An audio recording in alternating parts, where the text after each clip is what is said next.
Sobat Wi dimanapun kalian berada, semoga sehat dan dilancarkan rezekinya, amin. Gimana bro, rebahannya lancar, aman, perjuangan masih panjang, lanjutkan rebahan. By the way, ada rebahan, ada perjuangan. Nah, Wi Series bakalan membahas film sebuah perjuangan seorang sniper yang mempunyai misi rahasia tanpa sepengetahuan siapapun. Ditemani dengan rekannya yang bencelung tetapi rasa solidaritasnya tinggi, dan kita langsung saja ke filmnya. Let's go. Diceritakan di film ini ada seorang penembak jitu yang berpengalaman bernama Thomas Brackett beserta bapak kopral pengintainya atau bisa disebut Bestie Brackett bernama Papich dalam sebuah misi. Misi tersebut adalah membunuh pimpinan pemberontak di hutan Panama. Brackett dan Papich terus mengintai dan mencari orang yang bernama Cadera. Tak lama si Cadera pun terlihat dan terpantau oleh si Brackett. Brackett pun tak lama langsung saja melesatkan tembakannya dengan tepat di jantung si Cadera. One shot. Sontak anak buah Cadera mendengar lesatan peluru dan mereka pun menyerang si Brackett, namun mereka tak tahu pasti posisi si Brackett berada. Dan mereka pun menembak membabi buta.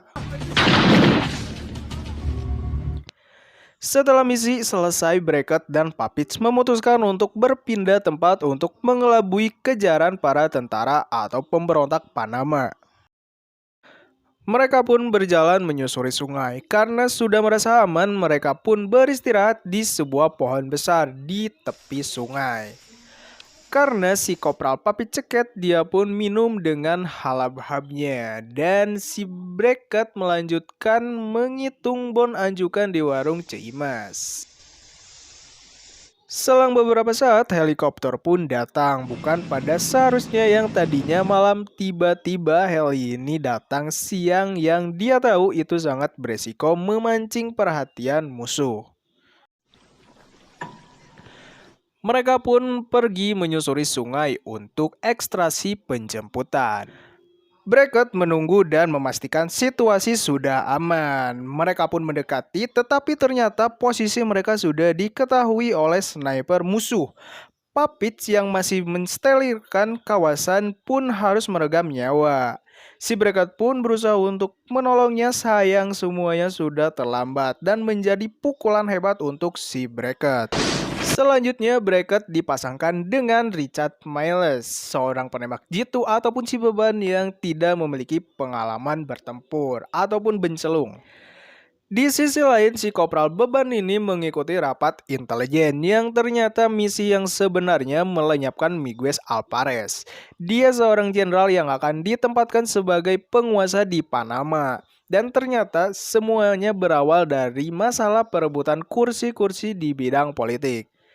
Saat Kopral Miles dalam perjalanan, tiba-tiba helikopternya diserang oleh para gerilyawan Panama. Satu teman Miles tewas dan beberapa kru helikopternya pun tewas saat baku tembak. Dan lebih tololnya, si Kopral benculung ini mengaku dia yang telah menembak pemberontak itu pakai snipernya. Nyatanya tidak, dia cuman menonton saja. Jelang beberapa hari, si Mylar pun masuk ke sebuah bar yang ada di markas marinir. Lalu dia pun bertemu dengan si Thomas Brackett dan disitulah petualangan dimulai. Beranjak dari markas marinir, mereka pun pergi ke titik yang sudah ditentukan dengan menaiki kereta api yang dirasa lebih aman dan tidak mengundang perhatian musuh di hadapannya. Banyak perbincangan di dalam kereta api, sampai Cangcut si Miller pun ditembakkan keluar gerbong. Kereta pun berhenti, Brackett dan Miller pun turun jalan kaki menuju hutan Panama. Mereka berhenti dan memulai bersiap melakukan penyamaran. Mereka pun melanjutkan perjalanan menyusuri sungai. Sepanjang jalan, si Kopral benculung ini menyombongkan diri sangat terlatih dan profesional, padahal dia belum pernah bertempur dan minimnya pengalaman di dalam hutan. Setelah mereka memasuki hutan kembali, ternyata mereka sudah diintai. Mereka pun terus berjalan. Tak lama dari situ, si Kopral benculung ini tiga brus kagawir dan tentu membuat sebuah kehebohan. Karena si Brackett tak tega, dia pun menyusul si Kopral ini dan memastikan dia masih hidup. Tapi si Kopral benculung ini malah ada tante puguh. Sesampainya di gubuk Reot, Usang, dan Ripu dengan tampannya dia memakai kacamata. Tiba-tiba dia ditodong oleh warlock yang ada di sana. Lalu si Kopral ini pun melawan, tapi si penodong ini pun hanya bisa tertawa. Dan ternyata si penodong kenal dengan si Bracket dan cuman meminta kacamata si Kopral Bencelung ini. Oh ya, si penodong itu veteran warlock di sana dan dia menjadi tour guide si Bracket dan si Miller menuju ke tempat si Alvarez. Warlock Indian ini pun menunjukkan jalan dan sesampainya di air terjun mereka pun melihat ada sebuah perahu yang berisi tentara dengan senjata lengkap dan diduga ini pun adalah segerombolan kelompok si Alvarez. Dan si Kopral ini pun ditugaskan untuk menembak si Alvarez, tetapi nggak ada yang tahu di pikirannya apa si Kopral Bencelung ini dengan sengajanya membelokkan senapannya dan otomatis si Alvarez pun lolos. Terjadilah kontak tembak dan menewaskan warlock yang ada di sana. Si Bracket pun sangat menyesal atas kejadian itu kepada teman Indiannya ini dan udah dipastikan mereka tidak akan membantunya lagi. Setelah berjalan cukup lama, hari mulai menggelap, mereka pun mendengar sebuah tembakan dari senapan AK. Yang dia tahu orang Indian itulah yang pakai senapan tersebut. Bisa dipastikan mereka habis kontak tembak sama sebuah tim patroli yang ada di sana.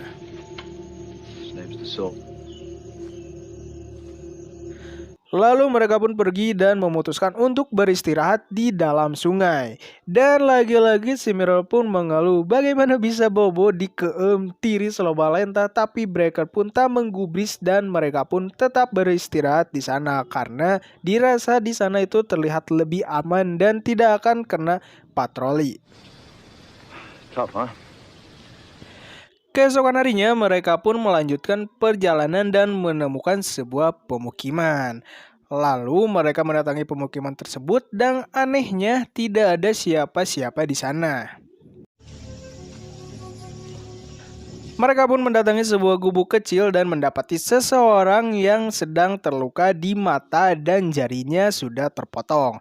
Ternyata orang tersebut adalah warlock yang sudah diinterogasi oleh anak buah si Alvarez.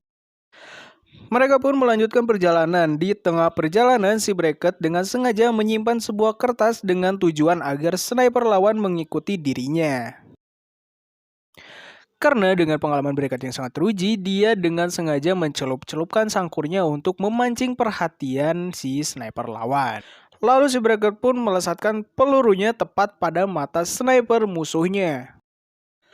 Masalah satu sudah beres dan mereka sudah mendekati rumah si Alvarez. Dengan memakai penyamaran lengkap, mereka berdua pun mendekati rumah si Alvarez secara senyap. Mereka pun bersembunyi di tumpukan jerami dan mengatur strategi untuk menembak si Alvarez. Setelah si Milan berada di posisi gudang dan Bracket berada jauh di luar hutan, tetapi si Milan Bencelung ini pun membohongi si Bracket. Karena begitu si Bracket pun mencoba merayap mendekati posisi yang bagus untuk melakukan eksekusi. Pada saat malam hari, anak buah si Alvarez pun melakukan patroli dengan dilengkapi anjing pelacak. Si Bracket pun mulai cemas, tapi karena dia sudah berpengalaman, dia menggunakan kotoran anjing yang ada di sebelahnya untuk menyamarkan bau indera penciuman si anjing. Keesokan harinya, si Bracket mulai memasuki gudang pakan ternak. Tiba-tiba ia ditikam oleh sniper lawan dan terjadilah pergelutan di antara kedua mereka. Setelah mereka berdua pergi ke hutan dan bertemu di hutan seperti biasa, mereka berdua pahibut gegara si Miller sudah tidak kuat dengan misinya. Padahal masih ada target yang belum dibunuh, yaitu si Alvarez. Karena pergelutan mereka memancing keributan, alhasil mereka ketahuan sama anak buah si Alvarez. Lalu mereka berusaha untuk melawan anak buah si Alvarez itu. Setelah si Bracket terjun ke sungai dan mengikat lukanya, dia pun berjalan dan menemukan sebuah medali yang ternyata itu sengaja disimpan oleh si Miller untuk memancing perhatian si Bracket agar dia lebih mudah untuk menembaknya. Ketika si Miller sudah membidik tepat di muka arah si Bracket, tiba-tiba dia sudah ditodongkan senjata oleh anak buah si Alvarez. Tetapi yang untungnya si Bracket menembak anak buah si Alvarez tersebut dan si Miller pun selamat. Lalu mereka berdua pun berlari mendekati pantai. Pergorotan pun dilanjut, tapi sayangnya peluru si Miller habis dan dia pun tertawa seperti orang gila. Si Brackett pun bisa saja membunuh si Miller, tapi tujuan dia bukan untuk itu. Karena dia solidaritasnya tinggi, dia pun berusaha menghadang anak buah si Alvarez dan membiarkan si Kopral Bencelung ini pergi pulang dan biarkan dia sendiri untuk menghadapi si Alvarez. Pertempuran pun terjadi dan si Brackett pun tergengbeng lalu menyerahkan diri dan menjadi tawanan anak buah si Alvarez. Namun sebelum dia ditawan, dia menjatuhkan satu peluru yang mungkin bakal berguna untuk si Miller. Dan tidak lupa dia digebukin terus dibawa ke sebuah gubuk kecil yang ada di sana. Si Brackett pun dipaksa untuk membocorkan misinya, tapi karena loyalitas yang tinggi si Brackett tidak membocorkan misi ke anak buah si Alvarez. Tak lama kemudian, Dedengkot Alvarez datang dan mulai menginterogasi si Brackett sampai-sampai jari si Alvarez dipatahkan agar berbicara tentang misinya terhadapnya. Karena si Miller sudah sadar, dia mengambil pelurunya dan berusaha untuk menyelamatkan si Brackett serta membunuh si Alvarez. Si Miller pun mengenap-genap dan dia melihat ada satu orang penjaga di luar gubuk. Lalu dia mendekati gubuk dan dia menancapkan pisau sangkurnya yang tepat di badan si penjaga. Lalu si Miller pun ini mencari posisi yang mendekati si Alvarez yang sedang menginterogasi si Brackett. Sudah mengetahui adanya si Miller yang sedang membidik dan berusaha membunuh si Alvarez, si Brackett pun berusaha untuk mendekatkan si Alvarez kepada dirinya. Satu tembakan dan melesat tepat di kepala bagian belakang si Alvarez. Misi pun selesai terpenuhi dan si Miller pun menyelamatkan si Brackett lalu membawa dia ke dalam hutan. Dengan kondisi malam hari dan kondisi mereka yang sudah dikejar-kejar anak buah si Alvarez, tentu saja helikopter yang dia menjemputnya mengundang perhatian si anak buah Alvarez. Tapi keadaan di sana seperti dijapu. Pada saat si Brackett menjalankan operasi penembakan ketua gerombolan yang dimana si Brackett pergi duluan dan si Pitch menjaga situasi agar tetap aman. Tentu saja si Brackett tidak mau hal yang sama terulang kembali pada si Miller. Langsung saja siap di posisinya untuk menjaga si Milan dari helikopter dan benar saja ada anak buah si Alvarez mendekati helikopter dan berusaha membunuh si Milan tetapi keburu ketembak sama si Brackett.